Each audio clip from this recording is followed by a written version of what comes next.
All right, welcome everyone. We're Semblance of Sanity. I'm Caleb. I'm Jacob. And we're here for BoJack Horseman, Season 5, Episode 5. Well, all right. Oh boy. Yep, Diane now knows it's been passed along by the spanakopita method. Yeah. And, shit. You gotta make a decision. Right. What do you do? Mm-hmm. I don't know. Yeah.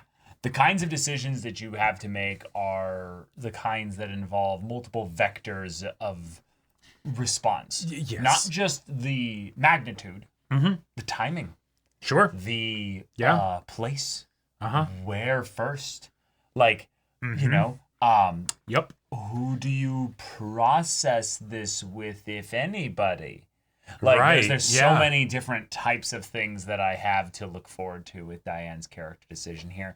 But this is fun because this is going on right at the point where BoJack is doing relatively well, all things considered. Yep. So it feels just like a BoJack setup to have something that is a natural consequence of something that he did. Right. Then end up coming back to bite him right at the worst possible point. Because it's not that it's at the the actual worst possible point, but it's that he's never going to see this coming. Yeah. And oh god, it's going to be so This will be interesting. Yeah, y'all, just another episode of BoJack. Without further ado, let's get into this. How the hell do they expect me to learn 5 pages of dialogue in one day? What am I, young Sheldon? BoJack. No show should have that much talking. TV is a visual medium. Anyway, where the hell are you? Eden, Wow. North Carolina. Ugh, North Carolina? It's like the second worst of the Carolinas. You know I'm from here, right? Can we just talk about Mr. Peanut Butter? Why did you cast him on this show? Everybody loves him. Yeah. I'm the guy everybody's supposed to love. I'm Filbert. Oh. So then I got a food truck for the crew with a big sign that said, "From your favorite star," but then everybody thought it was from Mr. Peanut Butter. It's like they didn't even read the sign. BoJack, I'm gonna be back tomorrow. Do you think you can handle your shit until then? Oh, sorry, it's work. Everyone I work with is such a baby. And I love babies. Hello, baby. Hey, listen, I know Flip just wants me to be the woman and keep my mouth shut, but this show makes no sense. Everything I pitch, he shoots down. That's just because it's coming from someone who isn't him. If you want him to like your idea, just convince him he thought of it himself. You really think he'll do it just because I say it's his idea? That's a great idea, Diane. Wow. I'm gonna do it. So sorry. That was fantastic. Amazing. Yeah.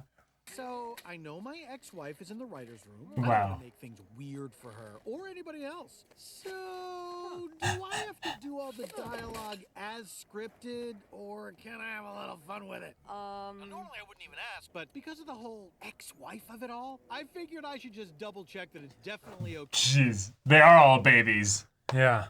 I think if I just keep my head down and be patient, Coach will eventually realize I should be QB1, you know? That's a terrible approach. You gotta fly into that sun like Amelia Earhart did. What? You know, like in the movie. I never knew anybody who liked old movies as much as you do. You're 18. You never knew anybody, period. Okay. But what if I'm not as good a quarterback as I think I am? You know what? I'll talk to him tomorrow. Don't leave until you get that yes. Wow. All this stuff she's... Yep, don't leave until you get that yes, yeah. Hey. Listen, I really want to spend more time getting to know each other. This baby, your baby, means everything to me. I think the more time we spend together, the more you'll realize I'm the perfect... Do you need to take that? No, it's fine. So I just got the phone with Flip. He's really excited about this new motorcycle stunt he came up with. He wants to do Yep, that he came up with. Flip, full of ideas. Gotta go. Okay, well, the show is already way over budget and my boss is starting to ask questions. Now, normally I love questions because they're good for pondering. Do you think Lake Erie ever gets jealous of Lake Superior? Or is it, like, proud to be the Erie one? We've been through this, Todd. Lakes don't have emotions. What about Ricky Lake? As I was Oh saying, my I'd love to God. spend more time together if you're up for it. They are all You wanna babies. flea Yeah. market? I'd love to check it out. Hey, Pay yourself. Well, you've been up to something. I'm up to something, all right. It's called First String Quarterback. Really? Oh, congratulations! Oops. Sorry, I got a little carried away there. That's okay. Oh, sorry. That's okay. Sorry. Huh. Those terrifying eyes. Let me tell you something. Life is a big old roulette wheel. Everyone's got a Yeah. number. Some are winners, There's the thing on some her aren't. neck, It all too. depends Yeah. where the Yep. little white ball lands. You think you're going to some fancy college in California, all the way on the other side of the Shit. country from your mother? You're going to abandon me? Mom, it's not about you. I did not realize I was in the presence of someone who was going to get a paid internship. Mom, you need to go to bed. See, that's a difference between you and me, Princess Carolyn. I know where I belong. This is my bed. No, it's not. Where's my bed? Oh, these transitions. I'm so glad you came. This is my Yeah, I call you're it here. That's Sadie. Wow. Problem is, got a bunch of looky-loos. Everyone's browsing, but no one's buying. It's not about people buying, it's about you selling. Hey, you can't get that jacket. Why not? I was gonna get it. It's the best thing in this whole place, and I saw it first. So why don't you make like yourself and flee? I got it now. Maybe I'm gonna buy it. $5. $5. Wow. Sadie, you can sell anything if you just sell people the idea that they're not being sold to. Wow, that's pretty manipulative. Well, I didn't need to because your clothing sells itself. Hey, I guess you're right. Smart move adopting. Let someone else. 145. Right? Yeah. Well, you do not want to be pregnant. Oh, yeah. That boy's stuck with you now. Stuck with me? No, good stuck. Like when you try on your friend's fancy ring and it won't come off. Now you got a free ring. You know, Evelyn still expects you to give that ring back. That sounds like an Evelyn problem. Meanwhile, that roulette ball just landed on your number. Hey, I want to give you this. Did you steal this from Evelyn too? Your Grammy gave me this necklace when I first got pregnant. Yeah. It's been in our family for generations. It's Selling the idea of, they're not being sold to. Now listen to me. This is our shot. Don't blow it, okay? Okay. Oh, shit. Yeah. Princess Carolyn, there's a potluck at the church tonight. I love a church potluck. Oh, well, what church do you go to in L.A.? St. Mary's, Good Shepherd, of the Lady of the Passion, of the Constant Gardener, of Latter-day Bell and Sebastian. You got time for all that, but you can't say California pizza? God is my backdoor pilot. I wish Streb was a backdoor pilot. Got it. Yes, we got it. Second Baptist. My dad's ready to see you. Oh, no. You better not. No.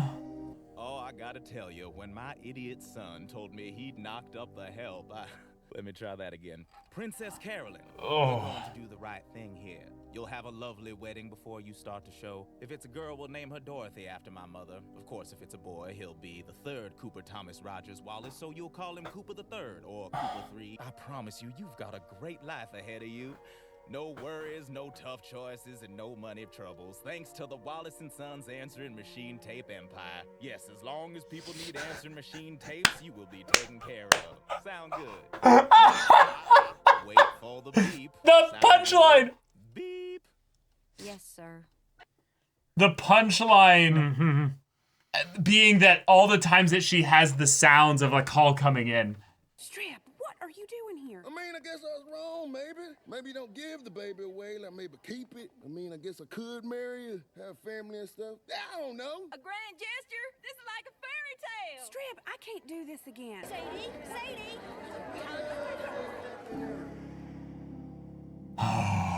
You blew it. We were this close, and you blew it. What the hell happened? You eat a pineapple or something? Put something up there you shouldn't have? No, it just happened. Miscarriages don't just happen. This Oh was our my ticket. God. That baby would have changed everything for us. I'm sorry. It's not your fault. Oh my Maybe God. Cooper will marry me anyway.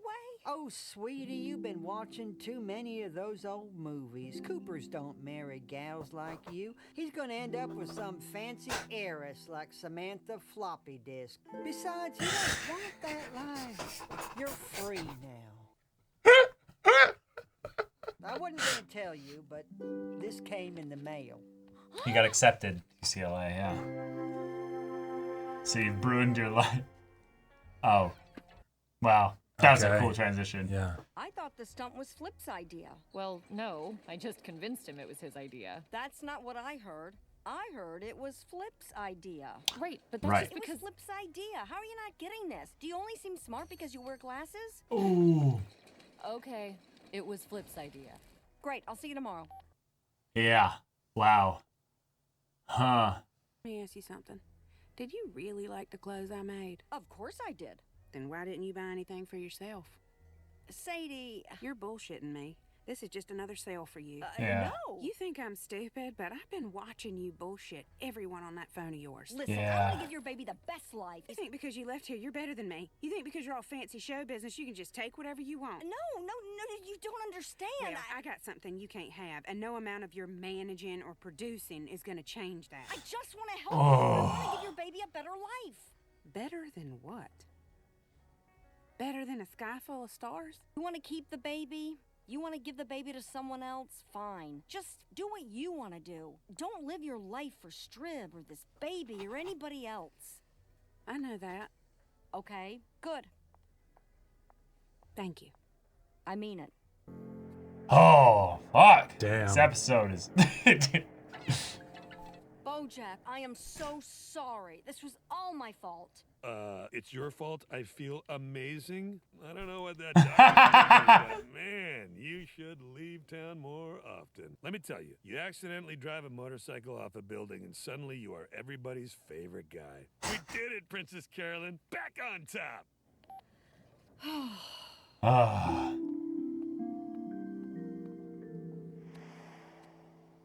Nice. Nice. Yeah. Nice. Okay. Also coming back to... Hey, I got a nutty Kind of visit. idea. What if you deferred for a year? Mom, I can't do that. Of course you could. Los Angeles isn't going nowhere. Just another year. Just wait until then. Mom, please. A year, you'll hardly notice it. No, Mom.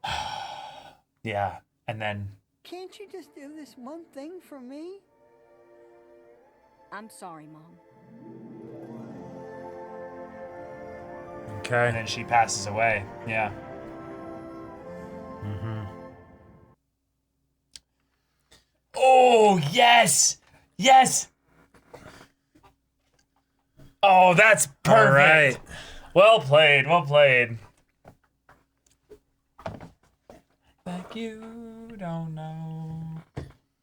This was a wonderful episode, and also a wonderful like breather after the ending of the previous one. You know, like there's that part of me that's like, okay, cool, we don't have to deal with that just yet.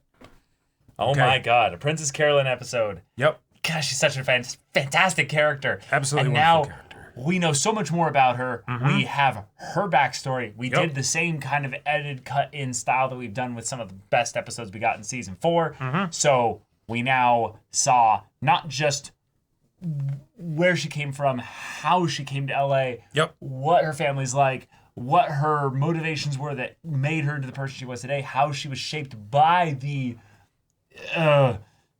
stress and frustrations and problems that other people kind of put into her situation. Yep.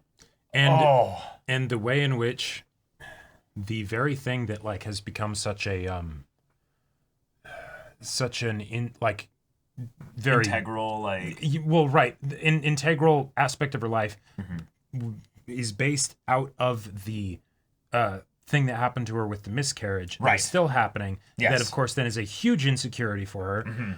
And yet that's the thing that also kind of saved her. Yeah. Right? Like Yeah, exactly. like I loved the way that they made all the little jokes of the, oh, as long as people need answering machine, tape, right? Like we're Right. good, and it's like, oh, yeah. As long as I can keep playing this button over and over and over again, I'll never have any problems ever. Yep. And so you end up believing in that, and Yep. so you stake things on stuff that won't actually last. right. And so that's how you sell out basically Yep. on the things that you actually want, because you believe that this is something that is, objectively better, or this is what you have to do or yeah. should do or whatever. Guys, and so it's that so painful, so beautifully done. Because Princess Carolyn's character is one that we've seen navigate so many situations by manipulating bullshit, basically. She's the master at it. Oh, yeah. She's phenomenal at it. But it's been wearing her down ever since the show started. Right. We've seen it over and over and over again. The fact that we've got so in depth into the fact that it was because someone else basically wore her down with enough bullshit, and she had a dream that was enough to get her away from that. Yep. She then used those same tactics to try and win her way through Hollywood, and it worked. It worked really It worked so fucking well. She is in the tar pit. And the thing is that theoretically, granted, I don't think it necessarily would have gone over well, but she could have made the argument for being fully open and vulnerable with the lady and being like, so here's what my life's like. It's, it's all these sorts of things that I could absolutely give you the sales pitch thing. There's the part of me that wants to, but the fact of the matter is, I want someone to love, right? I'm getting older, and I want to have someone that I can pour my love and my life into. Right. And if I don't have that, then I'm never going to be happy. Right. And in you a can't lot of have ways, kids, I don't think. Yeah. In a lot of ways, that honesty would probably make her be like, okay, you're probably not a good fit for my kid then. Sure. And that's the cold reality of it. Is what the girl at the end said, was like, oh, this is the worst part of my job where I have to lie to my clients and say it wasn't their fault. And it's like, oh, that's so funny. It's so depressingly accurate. After Princess Carolyn paid out the nose to be able to get the opportunity to do this.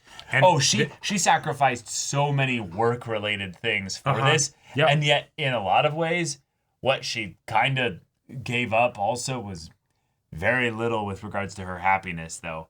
As far as what's going to make her happy, once she realizes all this other stuff is dragging her down. And that's the rough bit, right? Is that she also has sacrificed with regards to the emotional investments and payments that she's made along the way, and then all the miscarriages that she's had. And so it's this, all the different avenues that she's using to approach this situation just aren't working, right? The way that she was reinforcing her assistant when they're completely useless, and she's just like, well, this sure would be nice if they were Judah, you remember, right? you remember the assistant that was just a godsend, Yep. Yeah, he would have handled this all wonderfully, Shit, So this is it's funny because a lot of the times I feel like with the Princess Carolyn episodes, they're at more pivotal junctures within her life, whereas this one feels like another checkpoint. Yep. A very painful checkpoint in a painful Tuesday. In a long highway, right? It's like it's like this, it's both so important and yet so just part of the stuff that she's dealing with. Right. To juxtapose it against basically the circumstances of the story right now, she's dealing with the fact that she's incapable of bearing children. Or at the very least, seemingly so. Yeah. She's had so many miscarriages that she doesn't have much belief or faith in her ability to have a kid. Right. And also she's barely got any eggs left, so it's not even likely statistically. So all the other things that she's crafted and controlled and sculpted in such a way that can build her life out, there's still one thing that she can't control, and that is her Achilles heel. That's the thing that is the thing that she's also put upon as the key to her happiness as well. Right. In some ways also because of what her mother kind of instilled in her at that young age. Both directly and indirectly, right? Well, right. But the idea that in some ways she's learned the lesson just enough to be able to tell the girl that was in North Carolina that, hey, don't live for anybody else or even this baby.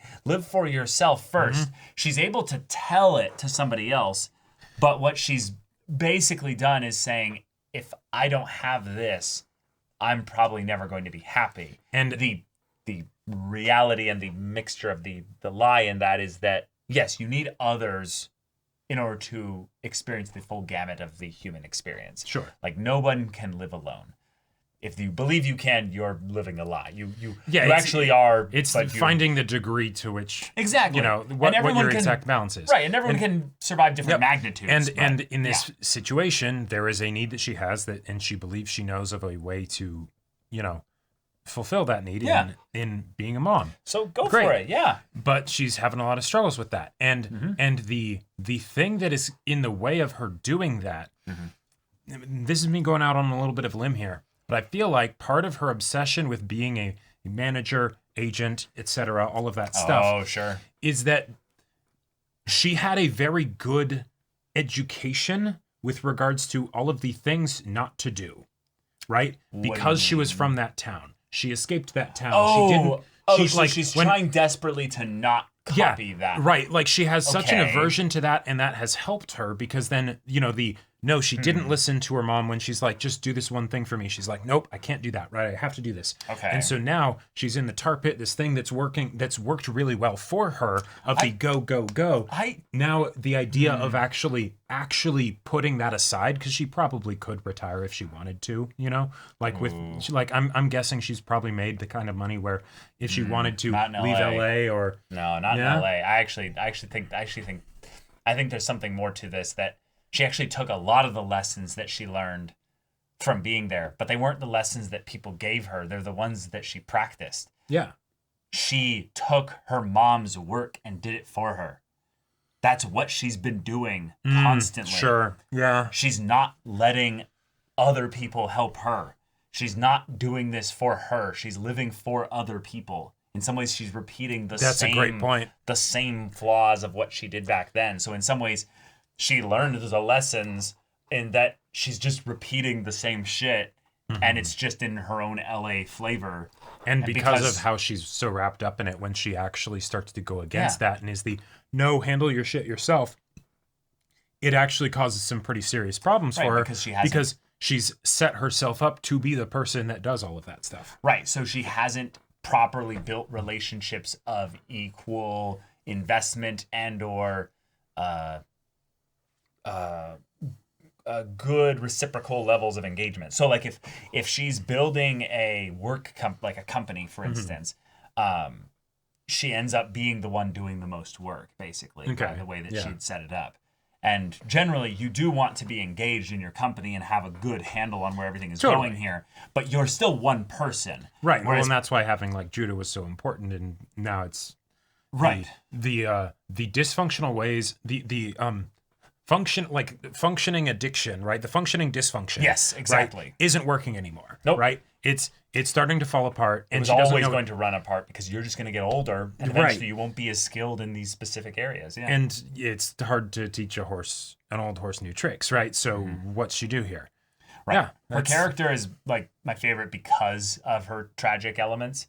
I think that one of my favorite tropes, if you will, is the extremely competent person basically having the things that constantly elude their power or their competency. Right. It highlights the struggle. It highlights the areas that they're not competent, right, and that they will never be competent in. Exactly. So therefore, the highly competent person has to humble themselves and ask for help. They have to actually they have to actually lower themselves, right, let things go. They must fundamentally change as a person because the competence that they have in the areas, it's everything starts to look like a nail when all you have is a hammer. Right, it's my identity now. It's worked, it's your identity. Yep. And then it's but for this little thing that you can't do, right, do you actually change, right? And that's, Yeah, I love that so much because it's the people that have most everything figured out, like most everything, and then having those moments where they're touched by the smallest act of a child saying something kind, or the person that doesn't have everything figured out accidentally says something profound, and the person with all the experience is able to take that little thing that they said and go, holy shit, you're right. It's like an end of a romance story where the person who's starting to split away then realizes, wait, I do love this person, when someone says something dumb and random and goes, oh shit, you're right, and then they run back to the place there. I love that for PC, and she's not getting it. No. She comes so close constantly. Really close. And then, of course, that's the way we could parallel with BoJack and his character because exactly that's what life is. Yeah. Yeah. So, all right. So everything's fucked at the set. Yeah. I love that every single person called her except Flip. Well, right, because he does his own thing. Well, right. But in some ways, everything's going to shit, and he still hasn't called her. Yeah. Meaning, like, his thing is that he will never ask for help. Nope. And I love the joke of no, you need to get Flip to think it's his idea, right? And then it's good point. I'll do that. Good idea. Like, that was so good. That was and then amazing. at the end with the no, it was Flip's idea. You know, right? You don't have to worry about this. Like, they had so many things go wrong at the set, and yet so much of it feels like it doesn't actually necessarily need to have consequence for like the main characters, you know? Yeah. Like BoJack just got doped up, and so it's like, hey, I'm good. This is fine. And then Diane doesn't have to worry about what she, you know, like orchestrated, right? Sure. Did you notice that she kind of let her mask slip, if you will, at the end of every conversation that she had, though? Well, right, because she wasn't invested in that aspect of her life. Right, she's wanting to deviate from that and do something different. And Right. When it's the I can't make myself not help or not answer the phone, right? Even though there was a part where she was going to, and then it's the don't you always answer your phone? Damn it, you're right. Okay, but she doesn't. Answering machines are nice. You should make use of them. But like the voicemail, it's been abandoned and completely forgotten. Yeah, because we do text nowadays. Right. It was actually something that was really interesting. The idea of the answering machine being the business empire that they had there is like, that's a good one. That's a great, funny pun thing that joke that they've been setting up with a lot of the stories that involve, we went back in time. Yeah, flashbacks and everything that seems so stable, and then it's House of Cards. Right. Like, he'll marry an heiress, like the floppy disk, girl. Yeah. But the idea of all these things inevitably failing, inevitably falling apart, or having the doom of, we know where that ends up. I like that as a theme for this show as a whole, that so many people put these investments of their heart, of their time, their energy, their passion, what have you, into these things, and then get so surprised, like, oh my God, this thing failed me. What the fuck? Yeah. Why would a thing fail me? It's like almost Todd like asking, like, wait, they're asking questions and just saying, that's a good question. I'll have to think about that. They don't like that response. But I love it as well because that's what people are as well. Like, people ultimately aren't going to continually be able to spin the wheel just perfectly the same way over and over and over again. We need, a little grease every now and then. Yeah. We need a mechanic every once in a while to come in and go, tell me about your mother, Right. Like, bang around and see what shakes. We need that little bit of something else. And the fact that every time Princess Carolyn tries to isolate herself to solve the problem on her own, suddenly everybody else comes to her with their problems of like, where are you? Yeah, because she wants to have a kid, but she already has like 7. So, but they're adults. Right. She became, in some ways, her, she became yeah. It's so completely different from her mom, right? In that she's actually taking responsibility, but she's taking too much responsibilities, and so it's the like mirror opposite, but it's still just as crippling. But the thing is so wild is that the mom is Carolyn post all this. She's the one that gets bitter and then is like... Well, no, she's the one that apparently was a legendary housekeeper. She was the housekeeper for the richest family in the state or whatever, the Giga Empire people or what have you. She probably got that because of her reputation, because of all this work ethic stuff, because of connections, because of all these privileges, all these things. And then now she's like, nah, fuck all that. I have given up. I am done. I have, lost, hope and all these other things. And here's her daughter with all this hope coming in, with this excitement of like, I'm going to touch the stars. I'm going to fly to the sun. God. And then the bit of the, what, you think the miscarriage wasn't your fault? Or oh my God. Or the like, I didn't know I was in the presence of a person with a paid internship. Right. Like the... that made a lot more sense back then. But just the idea of, if people are going to put their hope in something, Mm-hmm. you have to know, like, eventually it will fail you. Right. It will do you for time, but Mm-hmm. I just love stories where characters like PC can have a lot of irons in the fire. They're managing a whole ton of things, and you watch as they basically, instead of putting these fires in the hands of other people as they build like a network, like that's kind of what the story of like well, that's what an actual proper manager would do. That's what a is that proper they would manager get would do. other, they would delegate and they'd get other people to do things. But right. PC isn't actually good at that. She's good at having everybody come to her, and then she, does her whole, Atlas holding up the world, right? Kind of a thing. Yeah, it feels like a lot of those villain protagonist stories that we've gotten the last like 20 years of where the mob boss just is like, I'm the, like Breaking Bad, like very like, I'm the one that's going to, handle it all. It's going to be me. You can't trust anybody these days. Got to do everything. Right. Because there's almost this like gratifying thing that the audience is getting off on the idea that this one person can do all of this. And then the stories all end with them ultimately watching the whole thing collapse on themselves.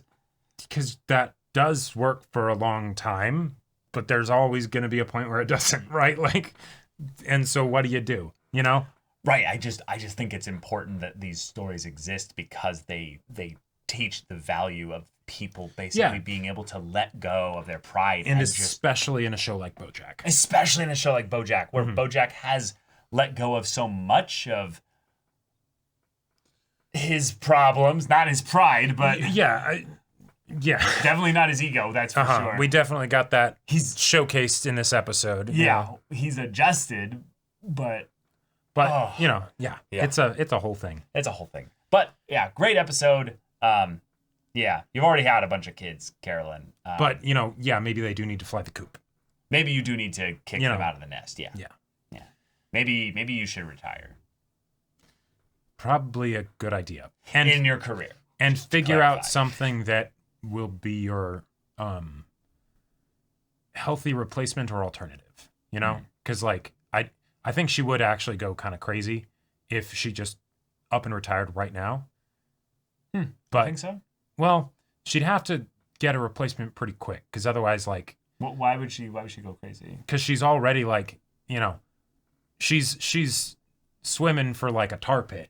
But she retires right now. What happens?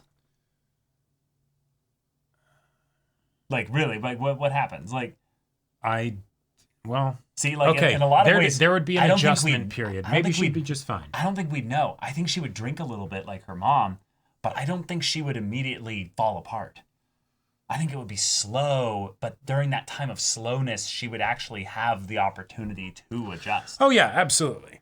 And then the question is whether or not she does. But right, yeah, I still very much think that PC's way out of this conclusion to her arc or whatever is less so one of fundamentally changing and more finding balance and understanding the ways in which her tendencies and strengths also have downsides and that she can't just ignore those. Yeah, balance is always the right place to end up at. But usually people will not start by, I'm going to achieve balance. And then they just, make a minor change every day for, 2 to 3 years. Sure. That's the best way to do it, I would say, because you're going to have incremental progress. But most people just kind of shut a thing off and just go, nope, that's done.